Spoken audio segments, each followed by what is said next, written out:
উলাইকা কাল আনআমি বাল হুম আদাল উলাইকা হুমুল গাফিলুন। আল্লাহ বললেন ওদের চোখ আছে, ওরা চোখ দিয়ে দেখে না। হৃদয় আছে, হৃদয় দিয়ে তার ভাইয়ের জন্য তার মায়া লাগে না। কান দিয়ে আকুতি চিৎকার এই কথাগুলো শুনতে পায় না।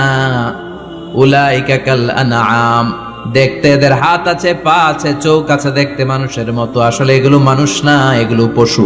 বালহুম আদাল, পশুর চেয়েও খারাপ, ঠিক কি না? এগুলো শুধু পশুই না, এগুলো পশুর চেয়েও খারাপ। তো এই কোরআন যদি আপনি পড়েন, আপনার এই পশুত্বের মনোভাবটা দূর হয়ে যাবে, আপনি মানুষের মতো মানুষ হতে পারবেন, ঠিক কি না? এজন্য আল্লাহ মানুষের নামে একটা সূরা দিলেন, সূরার নাম আল ইনসান। সূরার নাম সবাই বলেন আরো জোরে। ইনসান মানে কি? আরো জোরে কোন? আমরা সবাই কি মানুষ।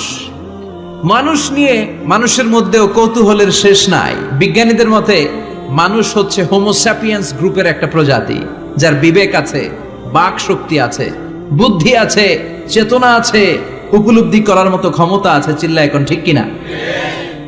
মানুষের আসল রূপটা কি, মানুষ আসলে কেমন, এ নিয়ে মানুষেরই গবেষণার শেষ নাই। আপনারা একজন জার্মানি দার্শনিক আছে কার্ল মার্কস, নাম শুনে থাকবেন, শুনছেন না? উনি অনেক গবেষণা করে পাইলেন মানুষ হচ্ছে পেট সর্বসজীব, মানে মানুষের পেট ঠান্ডা তো দুনিয়া ঠান্ডা।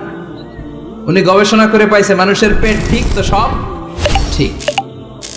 উনার পরে আরেক দার্শনিক আসলো, ওনার নাম হচ্ছে ভ্লাদিমির লেনিন। উনার বাড়ি হচ্ছে রাশিয়া, উনি রাশিয়ান স্কলার, ফিলোসোফার। উনি এসে বললেন না, মানুষের পেট সমস্যা বড় সমস্যা নয়, মানুষের আসল সমস্যা হচ্ছে যৌন সমস্যা, সেক্স সমস্যা। মানুষের সেক্স ঠান্ডা তো সব ঠান্ডা। চার্লস ডারউইন, ইংল্যান্ডের আরেক দার্শনিক, উনি এসে বললেন তারা দুজন যা বলছে সব ভুল বলছে। মানুষের পেটের সমস্যা আসল সমস্যা না, মানুষের সেক্স সমস্যাও আসল সমস্যা না। আসলে মানুষ মানুষই না, মানুষ হলো বান্দর। মানুষ কি? বানর থেকে সময়ের বিবর্তনে, কালের বিবর্তনে বানরগুলো মানুষ হয়ে গিয়েছে। মাথার তার যদি একটু ঢিলা হয়, যা হয় আর কি। তাহলে একদল বলে মানুষের পেটের সমস্যা বড় সমস্যা, আরেক বুদ্ধিজীবীরা বলে মানুষের খাদ্যের সমস্যা বড় সমস্যা, কেউ বলে যৌন সমস্যা বড় সমস্যা, আরেক আবাল বলে মানুষ মানুষ না, মানুষ হলো বান্দর। আল্লাহ বলে একটাও ঠিক কইতে পারে নাই, ঠিক কি না? আল্লাহ বলে মানুষ তাদের পেটের সমস্যা বড় সমস্যা নয়, মানুষের যৌন সমস্যা বড় সমস্যা নয়, কশিন কালেও মানুষ বানর নয়। মানুষকে আমি আল্লাহ নিজ তত্ত্বাবধানে তৈরি করেছি। মানুষ হলো আশরাফুল মাখলুকাত। মানুষ কি?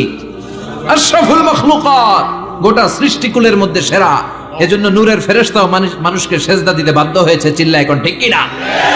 তুমি মাটির আদমকে প্রথম সৃষ্টি করিয়া ঘোষণা করিয়া দিলে শ্রেষ্ঠ বলিয়া, তাই তো নূরের ফেরেশতা করে আদমকে সেজদা, ঠিক কি না?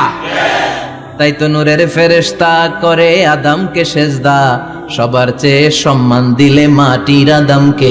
পড়েন আল্লাহু আল্লাহু তুমি জাল্লে জালালুহু, শেষ করা তো যায় না গে তোমার গুণগান।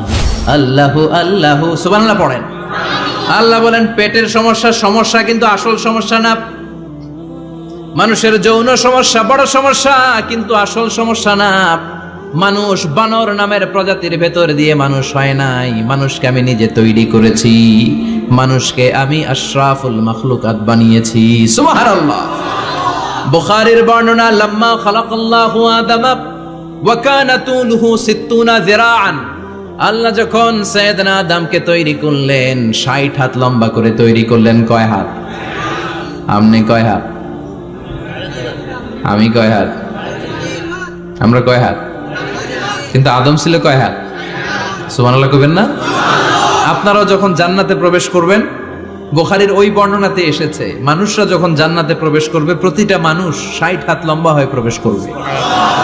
এই দুনিয়াতে দাড়ি রাখার জন্য বিশ্বনবী আদেশ করেছেন, কিন্তু জান্নাতে যারা যাবে এদের দাড়িও থাকবে না, মোছও থাকবে না, গায়ের মধ্যে পশমও থাকবে না।